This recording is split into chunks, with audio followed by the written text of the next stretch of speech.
네, 안녕하세요. 신바람 국어교실의 신바람입니다. 자, 오늘 배울 교재는 꿈틀 중학국어 1 제4단원의 네 번째 소단원 막내의 야구방망이에 대해서 배워보는 시간을 갖도록 하겠습니다. 우리 교재 207쪽이고요. 오늘도 집중해서 열심히 수업에 참여해 주시길 부탁드리면서 바로 수업 시작하도록 하겠습니다. 자, 가문단부터 살펴보시도록 하죠. 자, 제목을 살펴보니 막내의 야구방망이라 그랬으니까 뭔가 막내와 야구방망이와 관계가 있다는 것을 알 수가 있습니다. 가문단부터 시작해보죠. 어느 날 퇴근을 해보니 막내 친구 애들 7, 8명이 마루에 둘러앉아 있었다. 초등학교 5학년 개구쟁이들, 그러나 개구쟁이답지 않게 조용했다. 그날 저녁에 막내는 야구방망이 하나만 사달라고 졸랐다. 조르는 대로 다 사줄 수는 없는 일이지만 너무도 간절히 원하기 때문에 나는 사줌하고 약속을 했다.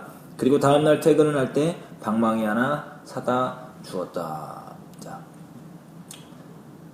그래서 결국 막내 아들에게 뭐를 사다 줬다고 하고요? 야구방망이를 사다 준 나죠.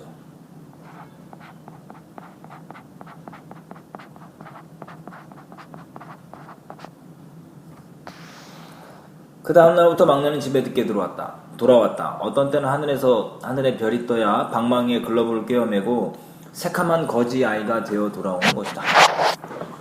아니, 야구 연습을 열심히 하는 모양이네요. 그리고 한 사흘을 굶은 놈처럼 밥을 퍼먹는다. 자, 아주 야구에 몰두하는 모습이죠.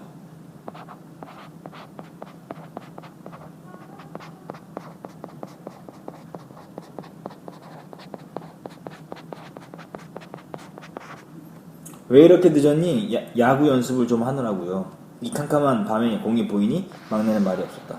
또 이렇게 늦으면 혼날 줄 알아. 그러나 다음날도 여전히 늦었다. 나는 저기 걱정스러웠다. 초등학교 5학년짜리들이 야구를 한다면 그건 취미활동에 불과한 것이다. 그런데 무엇에 쏠려 별이 떠 돌아오는 것일까? 왜 또 이렇게 늦었니? 막내는 또 말이 없었다.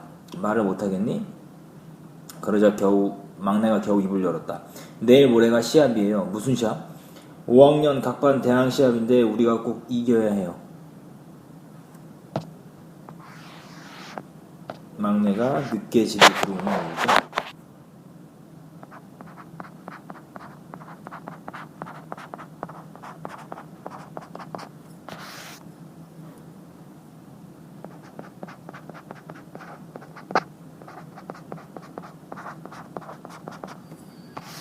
(5번) 5학년 각반 대항 시합 때문에 연습하나 늦게 오는 거예요.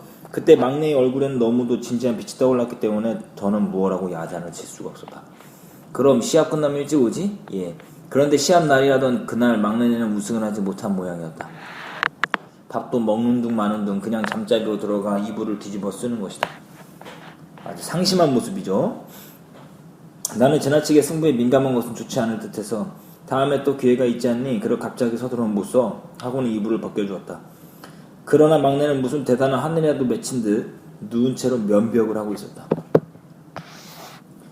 그런데 막내는 이튿날로 또 늦었다. 나는 아무래도 이 아이가 자기 생활에 질서를 잃은 듯해서 왜 이렇게 늦었니? 시합 끝나면 일찍 오겠다고 하지 않았니?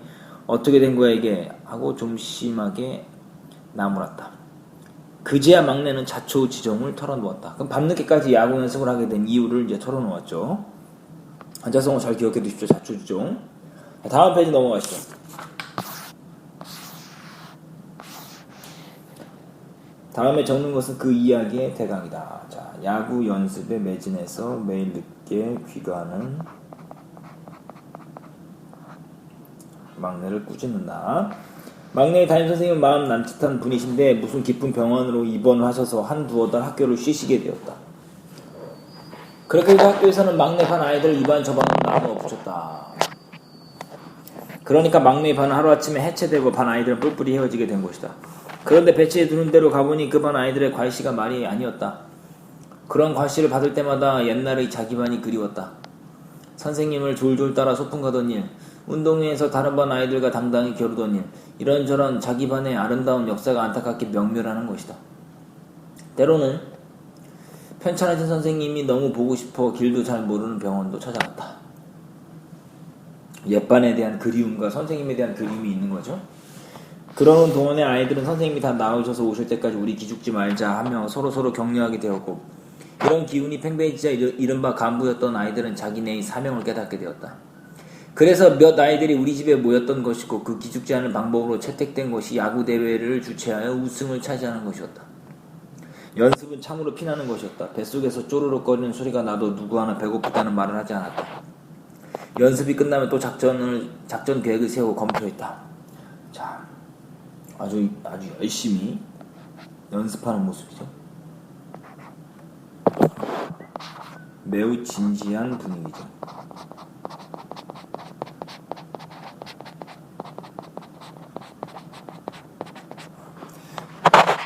그렇게 하노라면 어느새 하늘에 푸른 별이 떴다.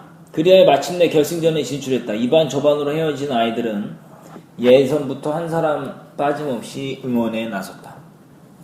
그 응원의 외침 차라리 처절한 것이었다. 그러나 열광의 도가니처럼 들끓던 결승전에서 그만 패하고 만 것이다. 막내 야구 연습이 흩어진 반 아이들과 입원하신 선생님을 위한 것임을 알게 된 나. 이것이 중간이의 소주제죠. 아빠 우린 해야 돼. 다음번엔 우승해야 돼. 선생님이 다 나으실 때까지 우린 누구 하나도 기죽을 수 없어. 막내는 이야기를 마치면서 이렇게 말했다. 우승을 위한 집념이죠.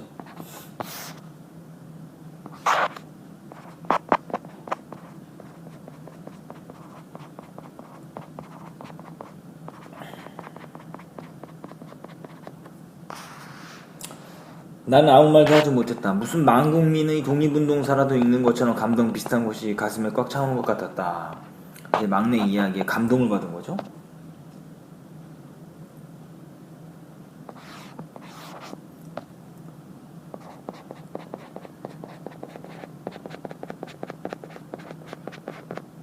학교라는 데는 단순히 국어, 산수나 가르치는 데가 아니구나 하는 생각도 들었다.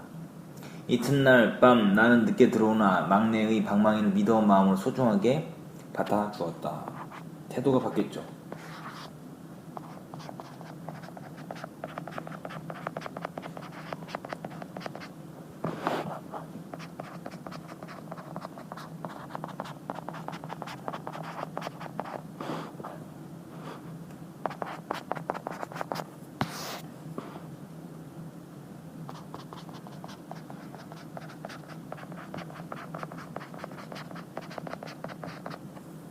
그때도 막내와 그 애의 동무 애들의 초롱초롱한 눈 같은 맑고 푸른 별이 두어 개 또 하늘에 있었다.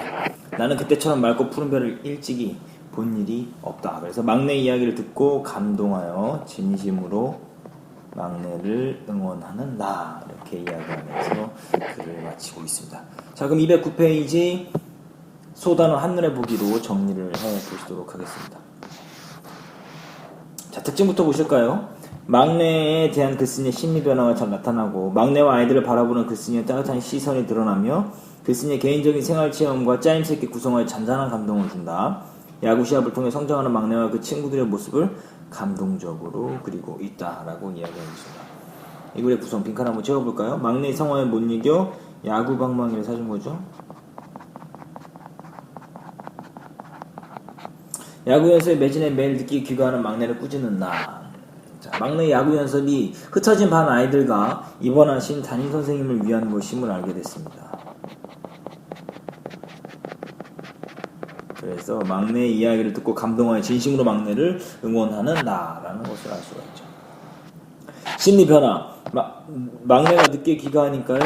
늦게 귀가하는 막내가 걱정됐죠. 시합이 끝난 이후에도 막내가 야구 연습을 늦게 귀가해서 화가 났어요. 그리고 연습에 늦는 이유를 설명하니까 아무 말도 하지 못할 만큼 감동을 받았습니다. 다음날에도 막내가 야구 연습으로 늦게 귀가하니까 서로를 아끼며 성장하는 모습에 대견하고 기특하게 생각하게 됐다라고 이야기를 하며 마쳤죠. 자, 표현적 의미. 요거 심리 변화는 별 붙여두시고요. 이게 쓴 표현의 의미. 새카만 거지아이라고 했죠. 야구 연습에 열중하느라 오심이 얼굴이며 지저분해지고 지친 모습을 표현한 것이고, 한 사흘 굶은 놈, 배가 고파 밥을 허겁지겁 먹는 모습을 비유적으로 표현한 것이고, 맑고 푸른 별, 이거 중요합니다. 막내와 친구들의 마음과 하늘의 별을 동일시했다. 어려운 상황을 함께 극복해 나가면서 성장하는 아이들에 대한 믿음과 희망이 담긴 표현이다라는 것을 이야기하고 있습니다. 자, 그래서 막내 야구 방망이 오늘 배웠는데요. 오늘 배운 부분 꼭 복습하시고요.